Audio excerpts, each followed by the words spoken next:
27 বছর আগে ভেঙে পড়া বিমানে 11A আসনেই বসে বেঁচে যান দাবি থাইল্যান্ডের তারকার।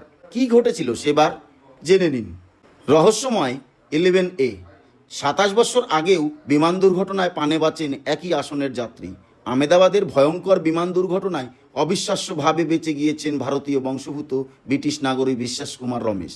11A আসনের যাত্রী ছিলেন তিনি। কার্যতই ভাইরাল হয়ে যায় তার টিকিটের ছবিও। কিন্তু এর মধ্যে ফিরে আসছে আরেক ইতিহাস। গুজরাটের আহমেদাবাদে বিমান দুর্ঘটনার খবর পেয়ে স্তম্ভিত থাইল্যান্ডের অভিনেতা তথা সঙ্গীত শিল্পী রুয়াংসাক লয়চুসাক। এই খবর তাকে মনে করিয়ে দিয়েছে 27 বছরের পুরনো একটি ঘটনার কথা। তিনিও ভয়াবহ দুর্ঘটনায় কবলে পড়েছিলেন। তারও টিকিটের নম্বর ছিল 11A। আড়াই দশকেরও বেশি সময়ের ব্যবধানে দুই সময়বিন্দু এইভাবে মিলিয়ে দিল দুই বিমান দুর্ঘটনা।